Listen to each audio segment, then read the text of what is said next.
ملهمش علاقة بيكي نهائي.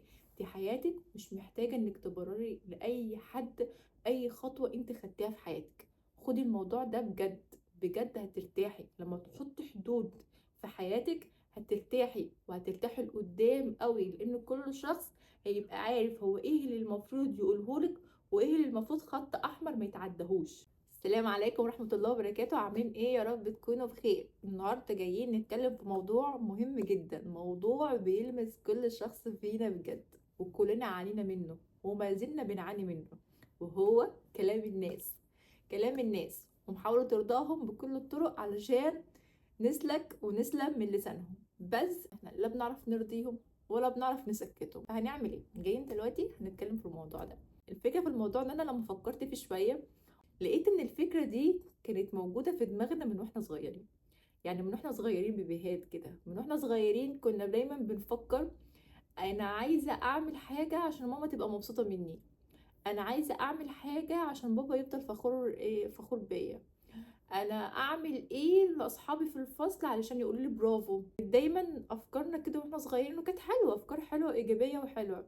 بس هي الفكرة بقى ان احنا لما كبرنا الفكرة دي كبرت معانا وبقت شاملة كل الناس اللي حوالينا، اللي ليه فيه واللي ملهوش. يعني مثلا دلوقتي قبل ما بنعمل اي حاجة بنفكر الناس هتقول ايه، قبل ما بنلبس بنفكر الناس هتعلق على اللبس ده ولا لا، عايزين نعيش بطريقة معينة بنفكر الناس هتحكم علينا بايه، لما بنقول كلام معين بنفكر الناس هتفهمه صح ولا غلط. كل خطوة بنخطيها في حياتنا لازم نفكر الاول هي الناس بتاعها الناس هتقول ايه. وساعات بنرجع 100 خطوة لورا بسبب كلام الناس، وما بنعرفش نعمل اي حاجة في حياتنا بسبب كلامهم. عايزه اقول لك على حاجه مهمه، انك انت لو عشت حياتك كلها عشان عايزه ترضي الناس مش هترتاحي. مش هترتاحي ومش هتعملي اي حاجه في حياتك خالص، هتلاقي حياتك اصلا راحت منك كده في ثانيه. عارفه ليه؟ أصل رضا الناس دي غايه لا تدرك، عمرك ما هتوصلي لها، مش هتقدري. لو في حد بيعجبه طريقه تفكيرك هتلاقي اللي بينتقد طريقه تفكيرك. لو في حد بيعجبه الطريقه اللي انت عايشه بيها هتلاقي اللي بينتقد طريقتك اللي انت عايشه بيها. فمش هتعرفي ترضي كل الاطراف، مش هتعرفي ترضي كل الناس. هو انت ليه اصلا بتحاولي ترضيهم؟ هي دي الفكرة اللي احنا جايين نتكلم فيها. انا ليه عايزة ارضي الناس؟ انا ليه عايزة الناس يقولوا عليا ان انا كويسة، او ان هم يفهموا ان انا كويسة؟ انا مادام عارفة نفسي ان انا كويسة، وربنا عارف ان انا انسانة كويسة، انا يهمني ايه من الناس؟ علشان كده احنا محتاجين نتعلم ازاي نحب نفسنا، ازاي نعرف نقيم نفسنا احنا بنفسنا. احنا مش محتاجين شهادة من حد. الناس اللي حوالينا دول عايشين جزء صغير جدا لا يذكر من حياتنا، حاجة كده صغيرة جدا. مش عارفين احنا يومنا بيمر ازاي، مش عارفين التعب اللي بنتعبه، مش عارفين المعاناة اللي بنعانيها، مش عارفين كل حاجة بتمر بينا عشان نوصل للي احنا وصلنا له ده. فيجي كلمة ولا كلمتين من حد يهدولك كل اللي انت بتعمليه. طب وليه وعشان ايه؟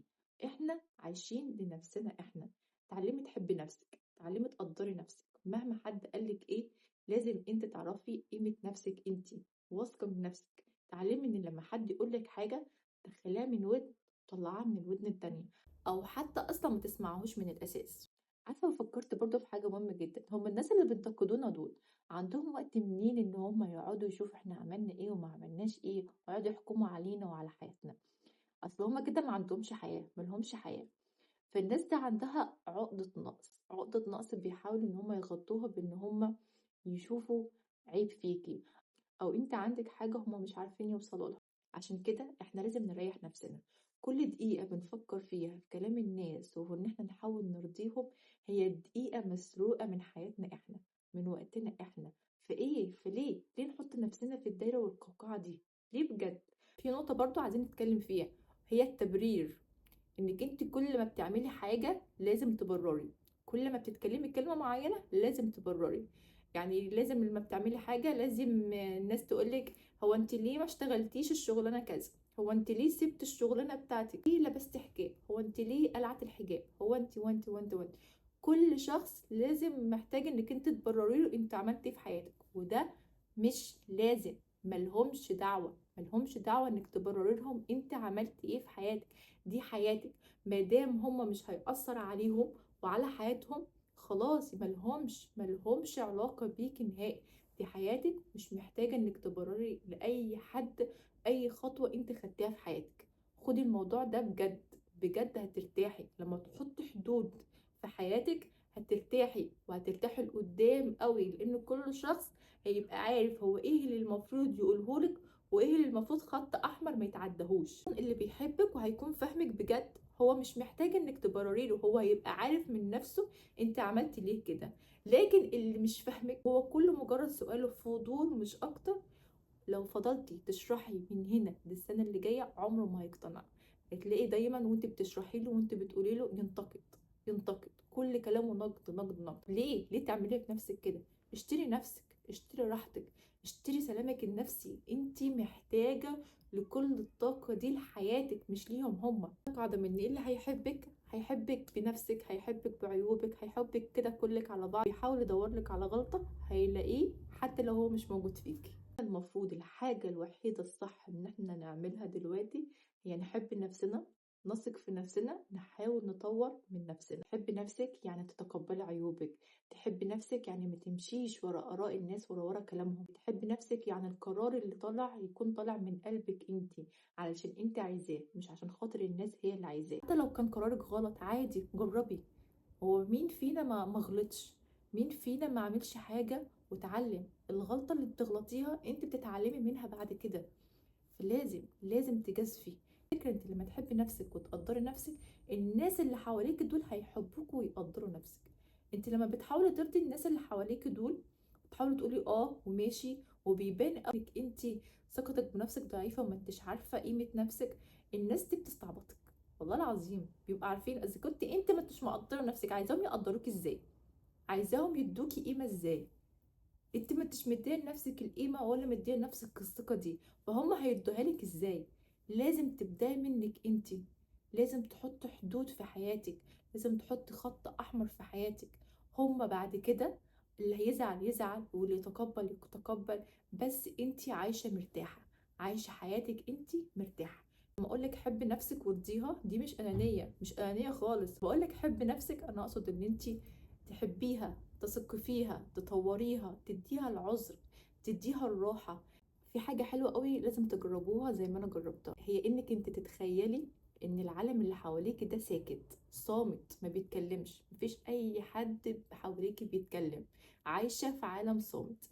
انت هتختاري انك تلبسي ازاي، هتختاري انك تعيشي ازاي، هتختاري انك انت تشتغلي ايه، هتختاري انك انت تدرسي ايه، هتختاري طريقة تفكيرك هتكون ازاي. صدقني انت لو جربت الموضوع ده هتلاقيك اصلا بتضحكي وانت بتفكري، لانك انت بتعيشي حياة انت عايزة تعيشيها. انا من الناس اللي اتأذيت جدا بسبب الموضوع ده، عشان كده بتكلم فيه من قلبي.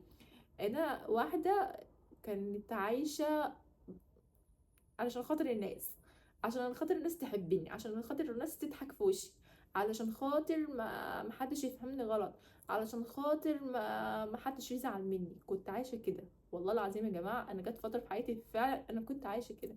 خلاص ستوب، كفايه، كفايه كده. انا هعمل اللي انا هعمله. انتوا عارفين وانا بسجل الفيديو ده في ناس بتنتقدني ان انا بعمل فيديوهات، في ناس بتقول انت بتعملي فيديوهات ليه، انت هبله، انت متخلفه، انت عايزه الناس تتفرج علينا بجد والله العظيم. فلا، خلاص انا هعمل اللي يريحني، انا بحب ان انا اعمل فيديوهات اتكلم فيها، فانا هعمل اللي يريحني. مادام مش غلط، مادام مش باذي حد، مادام مش باذي العين، انا مرتاحه كده. فانتي الحاجه الوحيده الحلوه اللي تعمليها دلوقتي لنفسك هي انك تحبي نفسك، هي انك تقدريها، تعملي اللي انت عايزاه وما تخافيش من اي نتائج حتى لو فشلتي. مش مشكله، لازم تفشلي عشان تتعلمي، وما تديش لاي اهميه للكلام اللي حواليك ده.